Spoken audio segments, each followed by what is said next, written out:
Y bien, me gustaría presentarles a nuestro ponente del día de hoy. Es Brian Cubría. Él es músico y compositor, pianista de la Escuela Superior de Música de Limba. Y bueno, nos va a hablar de la importancia de la música en el videojuego y de los métodos de composición que siguen. Entonces, sin más preámbulo, los dejo con él. Muchas gracias. Espero que disfruten la conferencia.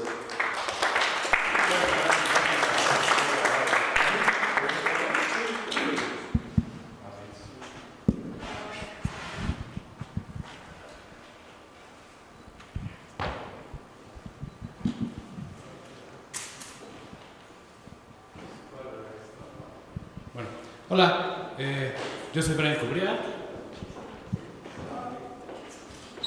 Yo también les quiero agradecer que hayan venido a mi conferencia. Muchas gracias a todos ustedes por estar aquí. Creo que esto no se puede alargar, ¿verdad? Ándale, chido. Bien. Bueno.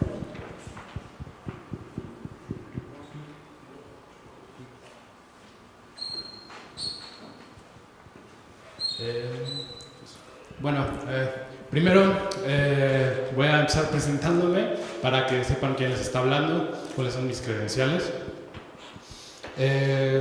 Yo estudié aquí en el CNA, en la Escuela Superior de Música. Estudié la licenciatura en piano clásico y bueno, terminé a los 5 años y medio, terminé saliéndome porque pues yo creo que yo era demasiado para ellos. Me dijeron, ¿sabes qué, Brian? Vete al mundo, ya no te podemos enseñar nada, ve a hacer el mundo más brillante, por favor, hazlo como favor para nosotros y para esta nación, y aquí estoy.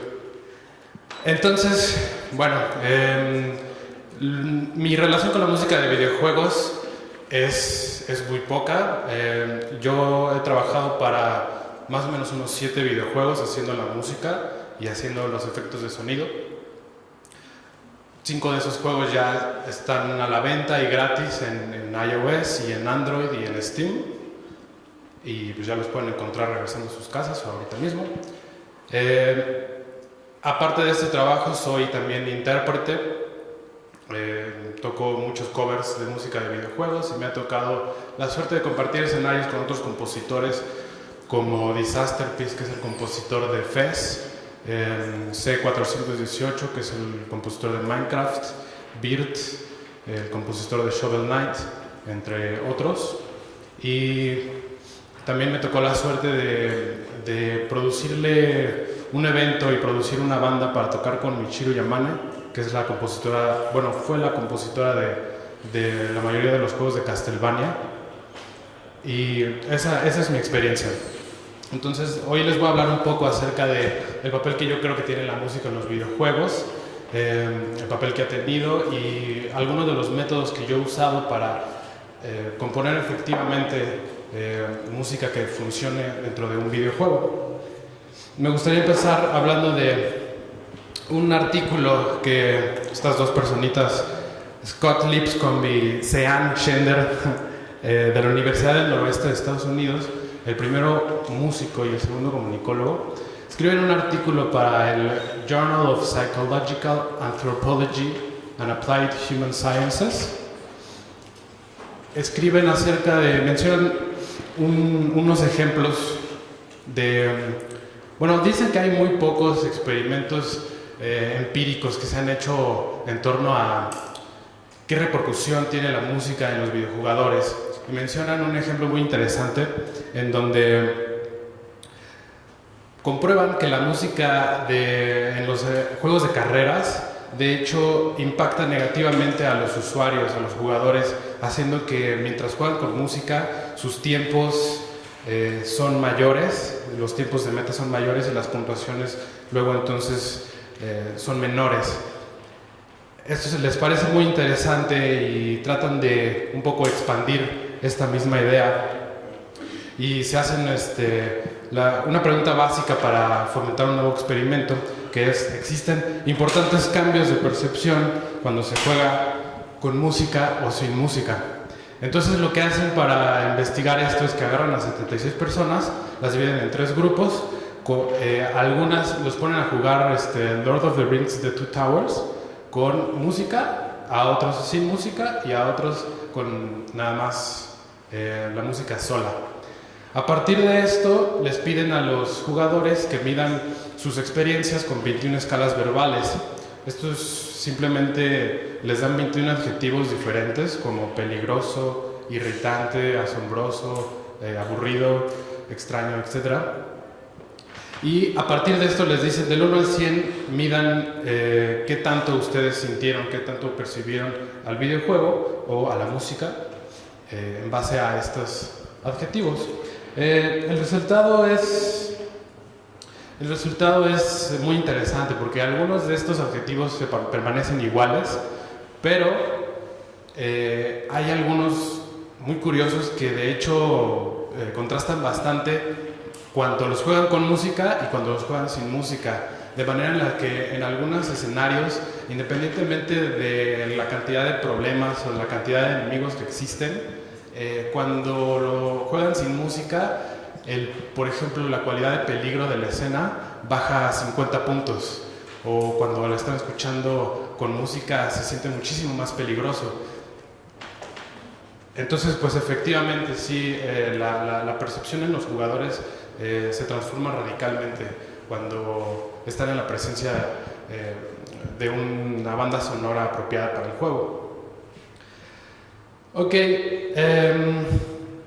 pues bueno, como dice, la diferencia fundamental entre la música de videojuegos y las películas es su cualidad interactiva.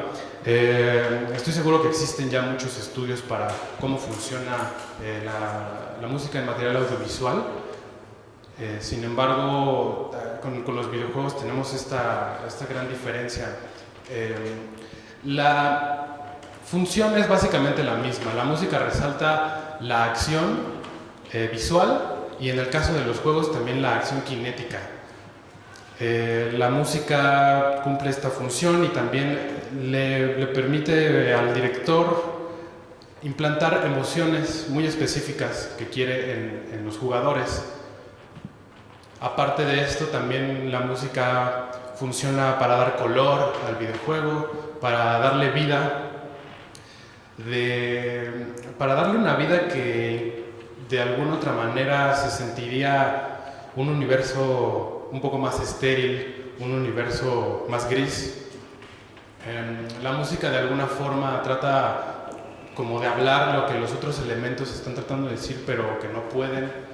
La música resalta el camino estilístico que se tomó en el juego. La música tiene todas estas funciones de resaltar pues, cuál es la dirección artística, la dirección narrativa. Ok. Hoy en día no tenemos realmente limitaciones técnicas para grabar la música del videojuego.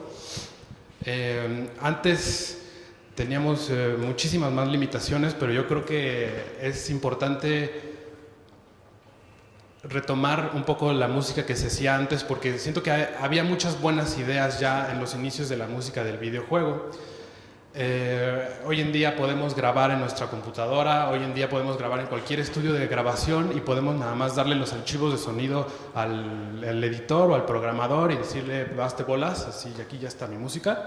Antes no se podía hacer eso, antes los músicos también tenían que ser programadores y tenían que traducir su música a código para que los procesadores de sonidos del hardware de las consolas pudieran hacerlo sonar. Y las limitaciones van desde que al principio de los videojuegos, con el Atari 2600, a finales de los 70s, nada más teníamos capacidad de tener 2 canales de audio. Esto significa que pues realmente no podía haber tal cual una cosa como una banda sonora, y lo único que se usaba era unas técnicas que se le llamaban Mickey Mousing. Bueno, se le llaman Mickey Mousing.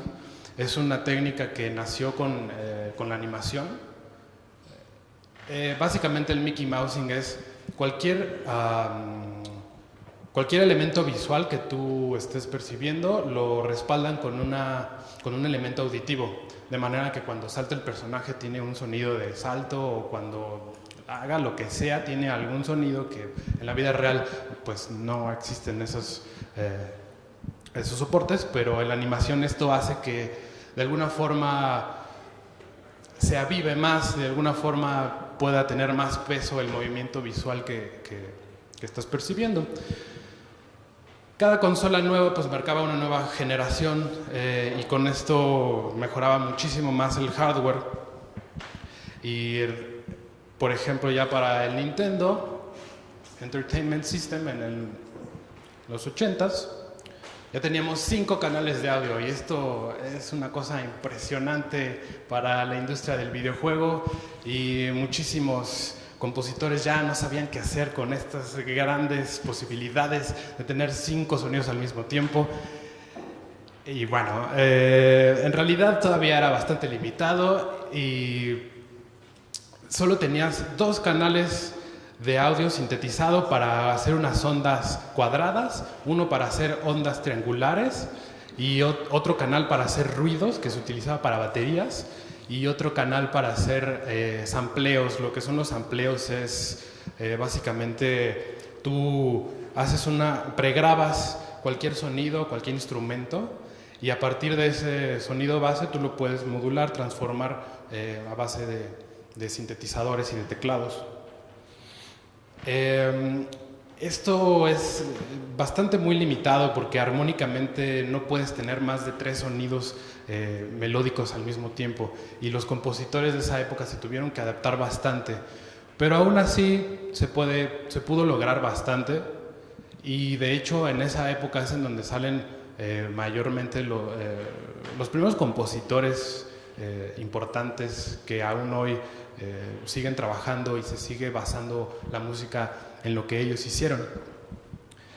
Ya con el Super Nintendo teníamos 8 canales de audio, y finalmente cuando empieza el PlayStation empezamos a tener la posibilidad, el videojuego pasa a ser, ¿cómo se llama?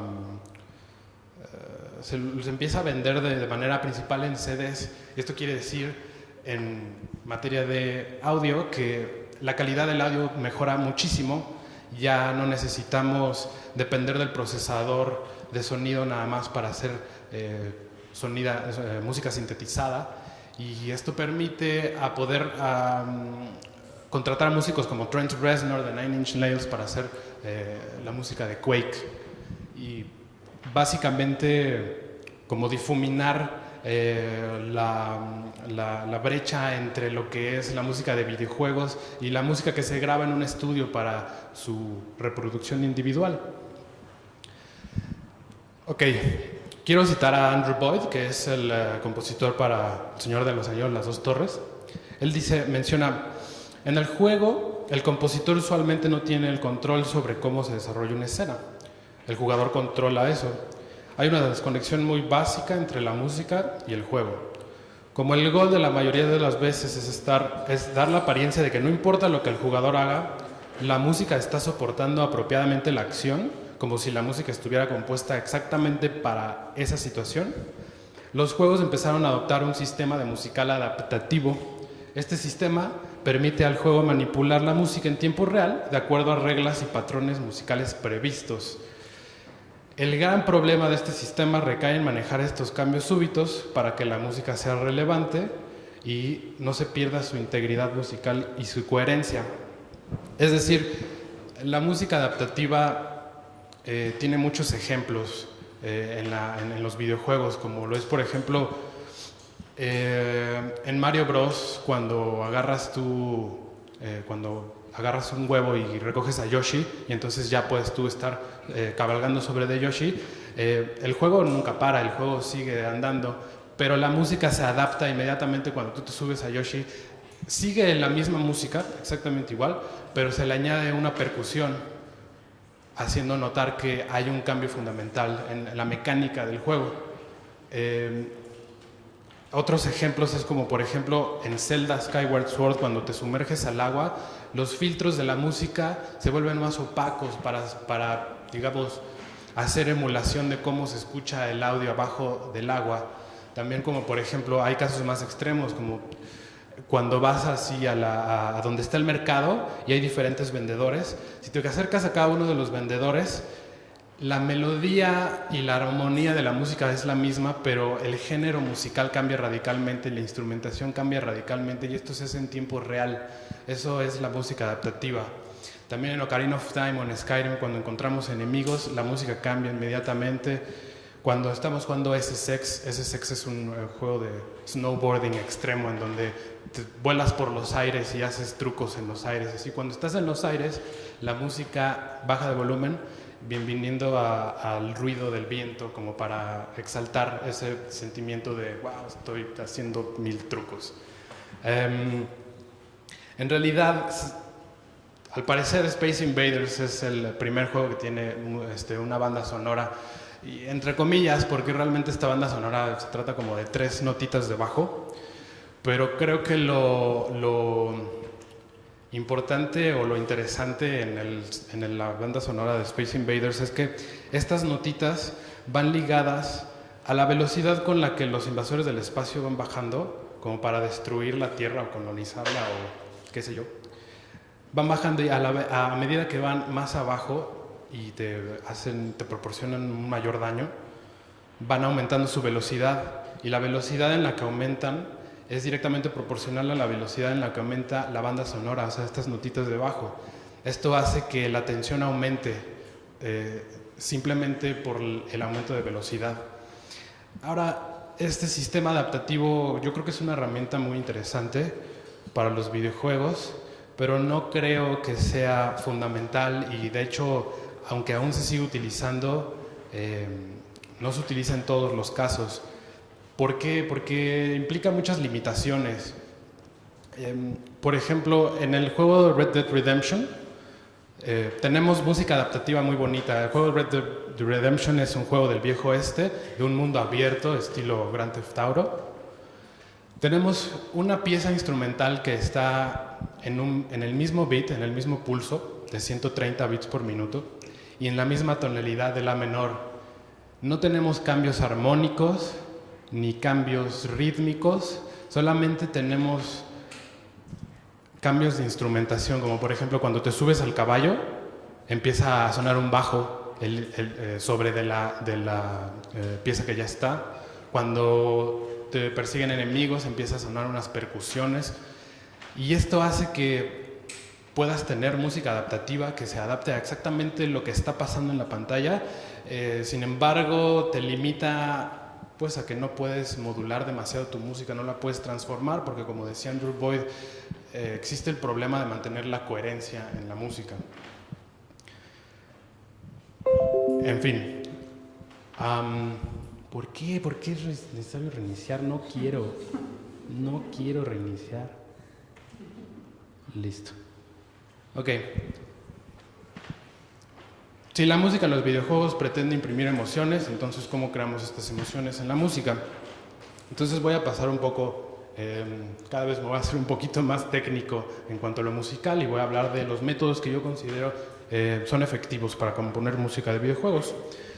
En el videojuego te estás metiendo en un proyecto multidisciplinario en donde estás trabajando con varios artistas, estás trabajando con programadores, estás trabajando con diseñadores, estás trabajando con artistas visuales, diseñadores de juegos, diseñadores conceptuales. En fin, hay mucha gente que está trabajando hacia hacer un mismo producto.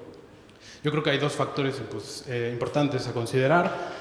Uno son las mecánicas del juego. Esto quiere decir de qué se trata el juego, cómo se juega. Es decir, es un juego de cartas, es un juego de acertijos, es un juego de terror, es un juego de acción, es un juego de balazos. ¿Y cómo se juega, no? ¿Cómo es el movimiento cinético que tú tienes que hacer? ¿Es acelerado, es pausado, es muy activo, es muy poco activo? Y la segunda es la unidad artística del producto. Esto creo que es un poco más obvio, es como básicamente el camino estilístico, ¿no? Y narrativo también. entre todos los elementos cinéticos, visuales y auditivos y bueno, narrativos también. Entonces voy a hablar de la primera. Las mecánicas del juego están muy fuertemente ligadas al ritmo. Yo creo que el ritmo es el principal transformador del feeling que tú tienes en la música y en el videojuego. Esto quiere decir, yo creo que esto está muy ligado ¿cómo se llama? Al ritmo cardíaco de las personas. Según el diccionario Mosby de medicina, el promedio de ritmo cardíaco es 75 beats por minuto, es decir, late 75 veces al minuto en promedio. Todo alrededor de esto se considera normal, ¿no? Desde 60 hasta 85 más o menos. Y curiosamente, si duplicamos esto, es decir, 75 por 2, 150 bits por minuto, todo alrededor de 150 bits por minuto en realidad son los tempos musicales que más se acomodan a la percepción humana, que más suenan correctos, en la que la mayoría de la música se compone. Y también hay una cuestión muy interesante. Yo sé por experiencia que cuando un músico se sube a tocar y se sube a tocar con nervios, o sea que el ritmo del corazón está acelerado, tiende a inconscientemente tocar más rápido porque lo que él siente normal en ese momento, si su corazón estuviera latiendo más lento, él mismo lo sentiría como muy acelerado. Yo siento que de la misma manera la música puede alterar el ritmo cardíaco de uno nada más por estarla escuchando. Es importante recalcar que el ritmo no es una cosa cerebral, el ritmo es una cosa corporal. Y así como los bailarines practican el ritmo con todo el cuerpo, los músicos practicamos el ritmo con los dedos, pero básicamente, y bueno, no sé, moviendo el pie o moviendo la cabeza, pero básicamente el pulso se mide con el cuerpo. Y esto es muy importante todavía más en los videojuegos, porque la música, digamos que la acción cinética que estás haciendo con tu control es una danza y la música es la música a la que vas a danzar en estos juegos.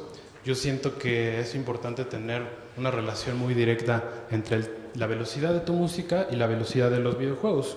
Debemos de preguntarnos qué tan frenética es la sección del videojuego que estoy musicalizando. Entonces ahora voy a dar una serie de ejemplos, algunos obvios, otros menos, pero realmente no me había percatado esto hasta que hice esta conferencia, pero encontré una cosa muy curiosa, que realmente hay o sea, está ligado muy inherentemente el ritmo de los videojuegos y qué tan frenéticos son con la velocidad de la música. F-Zero, por ejemplo, es un juego que nació en el Super Nintendo y es un juego de carreras futuristas en donde se supone que estás a 400 kilómetros por hora. Todo es frenético, todo el tiempo estás compitiendo contra otras personas, entonces necesitas de ese respaldo. También otro ejemplo, por el contrario, son los pueblos de Pokémon, ¿no? En los juegos de Pokémon llegas a lugares en donde son básicamente un lugar sin peligros, un lugar en donde no necesitas subir tu concentración o tu coordinación o tu habilidad, y son lugares pacíficos en donde pues, puedes ir a comprar cosas, puedes ir a curar a tus Pokémons, pero no necesita de ti más que estés tranquilo en el pueblo, y de hecho también sirve como un balance a todas las acciones de pelea. Necesitas de una música más relajada en esta situación. No siempre es tan obvio qué música debemos utilizar en juegos de cartas, en puzzles o en eventos narrativos o en juegos de terror. Yo creo que deberemos de llegar a una respuesta natural pensando siempre en la frecuencia de peligro o en la falta de este. Y pongo como ejemplo Tetris Attack. Tetris Attack es un juego para Super Nintendo que básicamente se trata de hacer movimientos muy cuidadosos para que en un solo movimiento puedas hacer un combo de varias piezas que caen y que en un solo movimiento bien pensado puedes mandar la mayor cantidad de bloques hacia el enemigo para que, digamos que estás subiendo su barra de bloques, y si le mandas más bloques a él significa que él va a perder primero. Es un juego de pensamiento muy cuidadoso, pero al mismo tiempo ese pensamiento cuidadoso lo tienes que hacer previamente a la batalla, porque en la batalla el enemigo está sin escrúpulos mandándote todo lo que puede para que tú te mueras lo más rápido posible. Entonces realmente el pensamiento cuidadoso se hace antes, y las técnicas de batalla se hacen antes de que realmente estés jugando el juego como debe de ser jugado. Esto hace que en realidad el juego esté contra el reloj y se vuelve bastante más frenético de lo que es. Ok, hice una lista, me puse a escuchar varias música de videojuegos como para probar esta teoría y justificarme aquí frente a ustedes de por qué estoy diciendo esto. Y me maravillé de que en realidad en todos los ejemplos que busqué concordaban con mi teoría.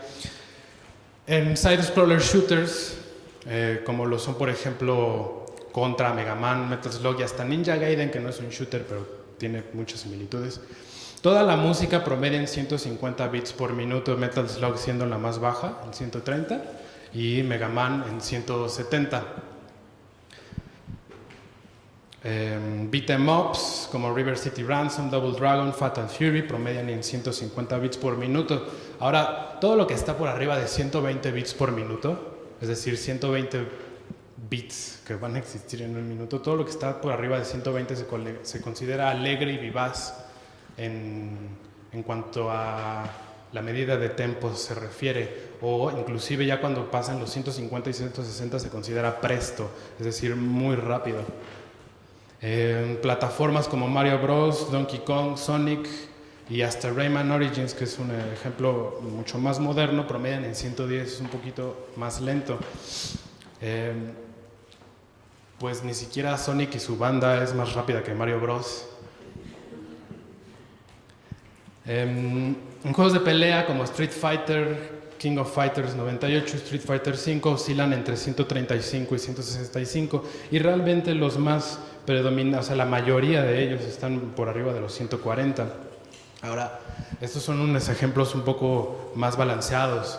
En side-scrollers de exploración, en juegos en donde sí son en 2 dimensiones, pero no son de pasar niveles, sino que tienes un mundo enorme y en el que tienes que estar... son juegos largos, son juegos en donde vas a pasar muchas horas. En escenas con pocos enemigos y más tranquilas podemos llegar tan bajo como 70. E inclusive en Symphony of the Night encontré un ejemplo en donde teníamos 40 bits por minuto en una escena que se llama Knights Royal Chapel. Es una escena en donde inclusive los elementos del fondo son más sobrios, no hay tanto movimiento, no hay tantos enemigos. Y en peleas de jefe tenemos tan alto como 100 bits por minuto. En juegos largos estos elementos son bienvenidos porque el balance siempre es bienvenido. Puzzles lentos como Candy Crush, 90 bits por minuto. Candy Crush no tiene ninguna... Bueno, lo poco que yo he jugado no tiene ninguna clase de tiempo límite. Necesitas más bien hacer pocos movimientos y movimientos inteligentes. Y Tetris es un caso opuesto. Tetris es un juego muy rápido. Tetris es un juego de velocidad. La música base promedia en 150 y llega hasta 240 bits por minuto cuando estás hasta el tope de tu nivel y ya estás a punto de perder. Y entonces la música te hace sentir este sentimiento así como en Mario Bros. Como cuando estás así acabando el nivel y la música aumenta como el doble de velocidad y dices, madres, así no debía haber agarrado todas esas monedas y mi obsesión por el dinero me ha llevado otra vez a la perdición. Y ese sentimiento debe ser aplicado al jugador con la música. Si no tuvieras la música, a lo mejor el timer llega a 0 y ni te diste cuenta, ¿no? Estrategia, Final Fantasy Tactics es estrategia por turnos, es decir, 110 bits por minuto. Warcraft 2 es estrategia activa, 125 bits por minuto, un poco más rápido. No los quiero seguir mareando así con toda esta cuestión de los bits por minuto, pero y bueno, hay muchísimos otros ejemplos que no he agarrado, pero yo creo que me basta con estos pocos para como dar un panorama muy general de cómo está directamente relacionado el ritmo del juego y el ritmo de cómo se juega ese juego. Luego tenemos los juegos de terror, que son otra historia completamente, y pues como todo en el arte no hay nada escrito en piedra, y todos estos son como maneras efectivas de hacerlo, pero no son las únicas maneras o no son reglas de oro. En los juegos de terror como Silent Hill y como Resident Evil tenemos otra forma de hacer música, y esta forma inclusive de repente carece de pulso, no es música tradicional que tengamos y que pueda ser bailable. Esta es más bien música atmosférica, son timbres estridentes, timbres de cuerdas frotadas como violines y como chelos en acordes muy amplios y muy modernos, muy disonantes, en donde los armónicos de las cuerdas vibran a intervalos muy diferentes, haciendo que sean sonidos muy chirriantes, no muy diferentes a como un gis rayando en un pizarrón. Y yo siento que la falta de pulso, más que considerarla como un elemento rezagado o secundario, es inclusive hasta una decisión cabal que se hace, porque esto imprime en la música una sensación de caos, y esta sensación de caos promueve el terror en el escucha.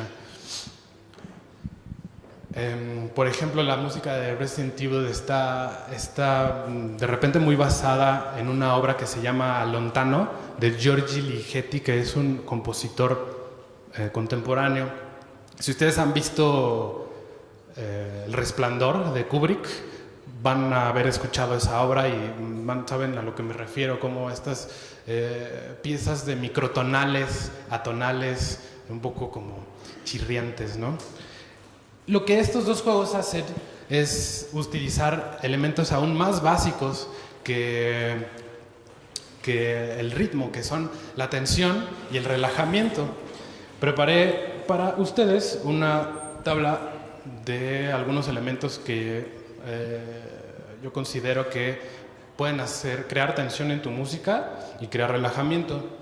Nada más de verlo así rápidamente, se pueden dar cuenta de que básicamente son dos lados de la misma moneda. Es decir, si no estás haciendo una cosa, estás haciendo la otra.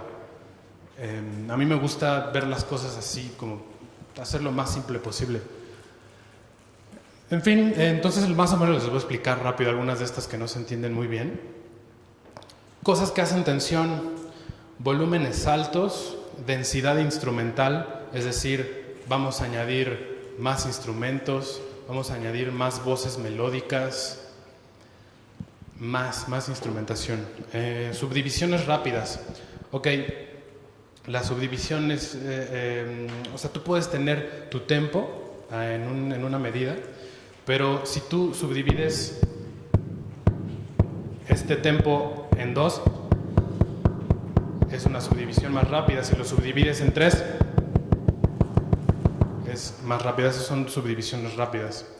Repeticiones constantes, repetir la misma frase una y otra vez y otra vez y otra vez, llega a causar tensión.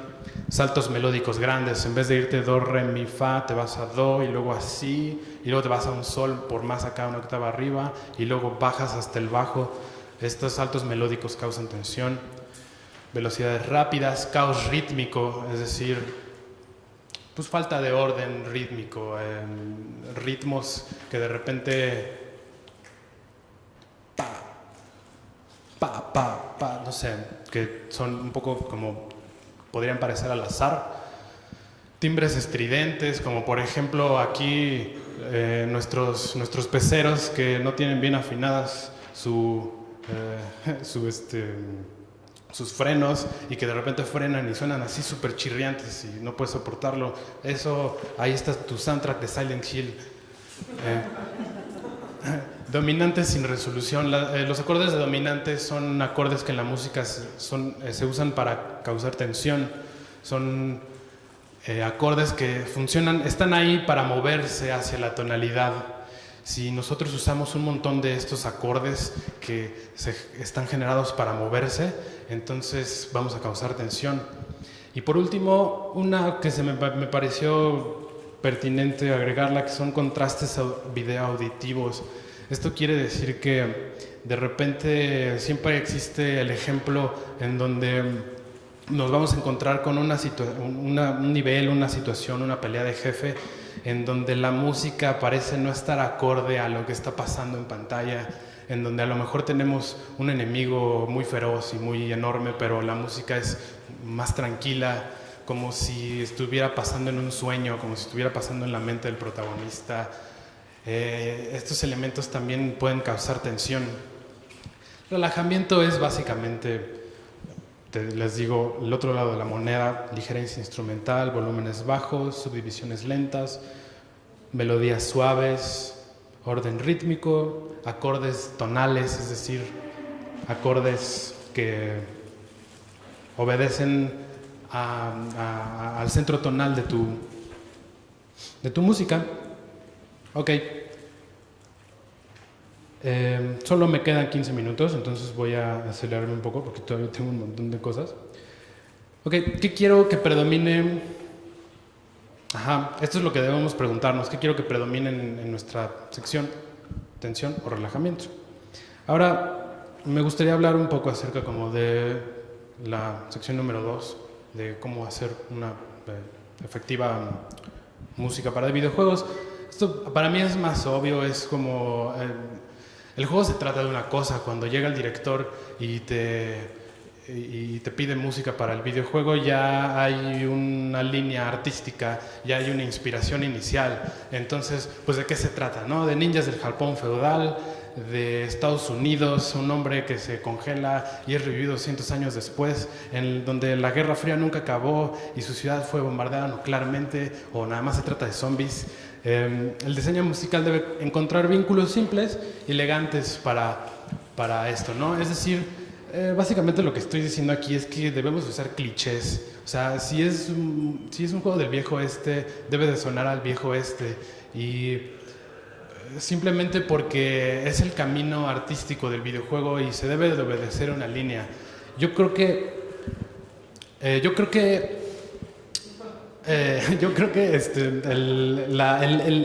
la individualidad, la originalidad, la creatividad se debe de tomar a partir de las cosas que ya de por sí nos gustaron y empezamos a hacer el arte que nos gusta por eso. Es decir, tú ya estás haciendo música, o sea, la música se inventó hace cientos, miles de años, y el sistema de 12 tonos ya tiene 400 años de existir. Es muy difícil, o sea, ya no estás siendo creativo si estás haciendo música, ¿me entiendes? Siempre hay una lucha por la originalidad, pero como me decía mi maestro, ¿no? Si no le pones masa a la máquina, no van a salir tortillas. Otro tip es usar leitmotiv. Un leitmotiv es básicamente cualquier elemento musical que esté ligado hacia algún personaje, hacia alguna situación, algún elemento, algún lugar. Y los videojuegos utilizan leitmotivs todo el tiempo. Por ejemplo, en Ocarina of Time utilizan leitmotivs con la rola de Ganondorf, la rola de la princesa Zelda, la rola de Final Fantasy VII del enemigo final, siempre, y estas piezas van a lo largo de todo el videojuego y se transforman y hacen arreglos sobre el mismo leitmotiv. Wagner usaba leitmotivs para referirse a los personajes de sus obras, porque sus obras son altamente narrativas. Incluso Ocarina of Time hace una cosa muy interesante y muy innovadora. Utiliza leitmotivs diegéticos de forma heurística. Diegético es cualquier música que esté dentro del universo, que básicamente podría decirse que el personaje principal está escuchando, como por ejemplo, como en BioShock, cuando encontramos un radio y podemos acercarnos a él y escucharlo más a fondo, o como cuando entramos a una taberna y hay un bardo tocando una música y podemos acercárnosles a él. Esta también es otra forma de la música en el videojuego, es un elemento que le permite también tener una sensación de descubrimiento, una sensación de, ¿cómo se llama?, de que puedas tú sentirte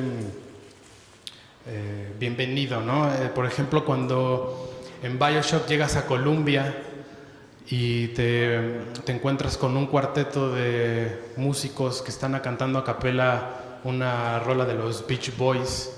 Esto es una manera en la que la música se utiliza como para recompensar al usuario, como para bienvenirlo a un universo. Perdón, me salí un poco del tema de Ocarina of Time.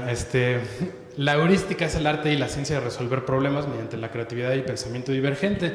La manera en la que Ocarina of Time usa esto es, por ejemplo, te hacen que te aprendas una pieza en tu ocarina, es decir, esto es música diegética porque le está tocando el personaje principal. También es heurística porque con esa pieza llegas al cementerio de la familia real y te encuentras con un símbolo de la familia real y entonces nadie te lo dice, pero si a ti se te ocurre que ahí te puedes parar y tocar esa música, entonces se abre el cementerio y puedes entrar al cementerio y te dan otra pieza que es una pieza, creo que, no me acuerdo si para hacer, es una pieza para hacer de día y de noche, que te sirve a lo largo de todo el juego. En fin, no sé cuánto tiempo me queda. ¿10 minutos? Ok. Entonces puedo hablar un poco como de algunos ejemplos. Como no sé demasiado de música de videojuegos, quería presentarles algunos ejemplos auditivos de la música que yo he hecho. Y de manera también como de dar ejemplificación muy concreta de algunos de los métodos que les estoy platicando. Les voy a poner un tema que es el tema de un puzzle que se llama Muertitos, producido por Hyperbird. Es un tema que está basado en un juego que se llama Threes, que es un puzzle lento. Es un puzzle lento en el que necesitas estar mucho tiempo jugando y de repente vas a tener sesiones largas. Para esto dupliqué el tema exactamente como lo compuse, lo dupliqué y el segundo tema tiene variaciones muy leves. Esto se hace para que no aburra el tema, pero de todas maneras tampoco quieres presentarle al jugador demasiadas partes porque no vas a tener integridad en tu música. Entonces simplemente repito y le agrego algunos instrumentos, quito algunas notas. El beat está en 70 bits por minuto porque es un tema muy lento. El compás es de 6 octavos. Ta, ta, ta, ta, ta, ta, ta, ta, ta. 1, 2, 3, 4, 5, 6. 1, 2, 3, 4, 5, 6. La razón de esto es porque la música mexicana, y más específicamente el son veracruzano, está compuesto en 6 octavos. Y toda la temática del juego es Día de Muertos. Entonces pensamos en usar folclore mexicano. Yo no soy ningún purista, a mí no me gusta utilizar nada más las herramientas de la tradición para hacer lo que yo hago, me gusta implementarle como un poco de lo mío. Entonces no es exactamente, pero los elementos predominantes, como por ejemplo aquí, café con pan, café con pan, café con pan, es un ritmo, es un tangueo sonero. Tiene timbres fantasmagóricos y esa melodía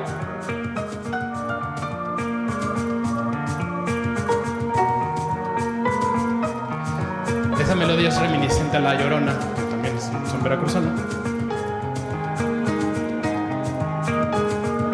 Y después casi me plagio una melodía de Final Fantasy VIII que está un poquito después. A esa. Los bajos que hacen. Lo soné así, no hubo mucha decisión, sabía que era de Final Fantasy VIII, pero no me importó.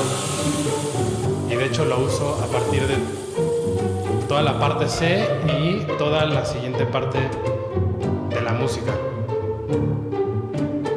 Aprovechando que todavía tengo un poquito de tiempo, les voy a hablar como de... Yo creo que esto. Ok. Kleptocats. Kleptocats también es un juego producido por Hyperbird. Es un juego muy tranquilo, mecánicas muy simples. Tienes un gatito que básicamente mandas a robar cosas a no sé dónde. Y no hay muchas mecánicas. Lo único que haces es acariciarlo, le das de comer y lo mandas a hacer chaca. La música está inspirada en Animal Crossing. Es un juego muy tranquilo también. Hubieron varias decisiones importantes, como que los instrumentos debían de ser videojueguiles.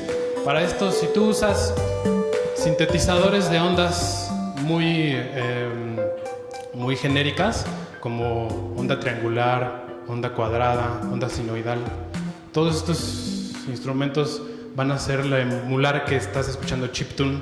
Es un instrumento muy videojueguil. Para las baterías usamos todas estas baterías que uno tiene en los secuenciadores, que suenan así chafísimas porque suenan sintetizadas. Se ve que nadie tocó eso realmente. Pues esas eran perfectas para este juego. El tempo quedó en 105 bits por minuto.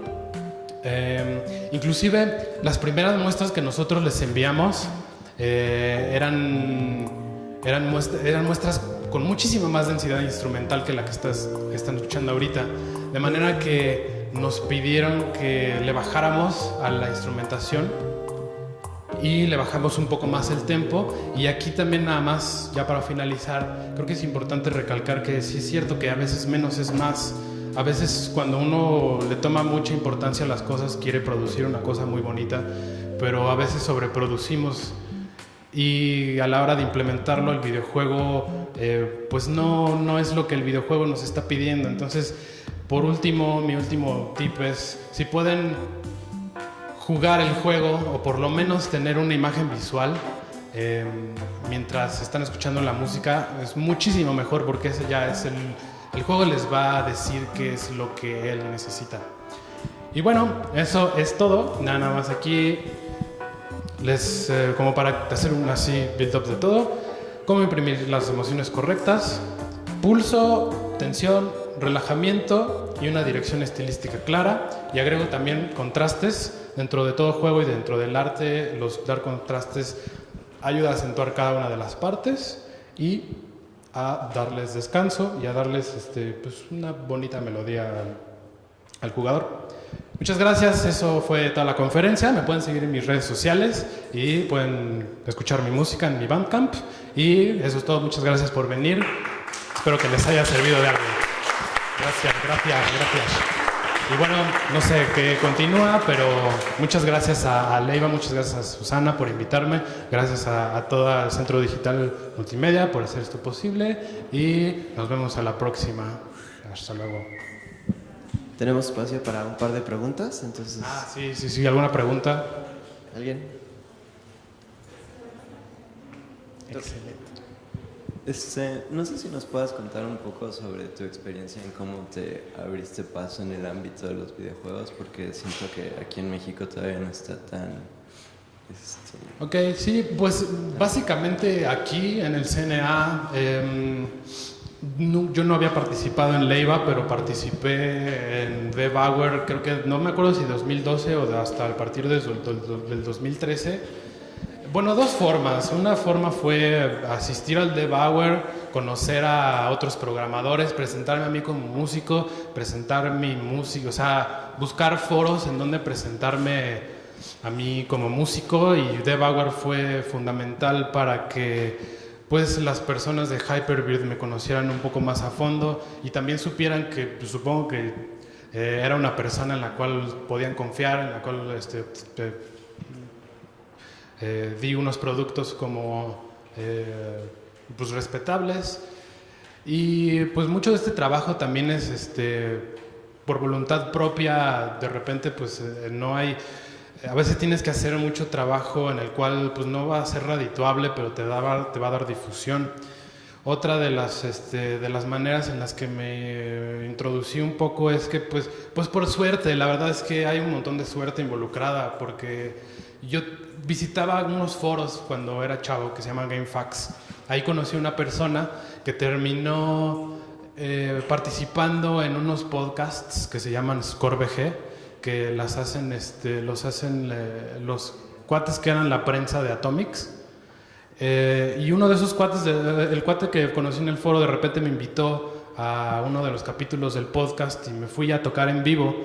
Ahí conocí, bueno, de hecho ahí conocí a Susana y ahí conocí a Jacinto, que me invitaron a Devour, y ahí conocí también a Mariano Latapí, que es el cuate que produce los B-Concerts, y pues estuve yendo a varios de sus podcasts y realmente fue como relaciones personales hechas a partir de querer estar relacionado con los videojuegos. Es decir, yo creo que este tipo de eventos es fundamental, es importantísimo que nos podamos juntar y conocernos y sepamos quiénes somos y que de alguna forma como jalemos la carreta todos juntos, de esa manera.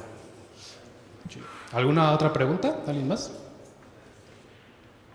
Bueno, si no hay preguntas, queremos agradecer a Brian Cubria. Le entregamos esta constancia a nombre del Centro Multimedia y de Leiva. Muchas gracias por participar. Un aplauso, por favor.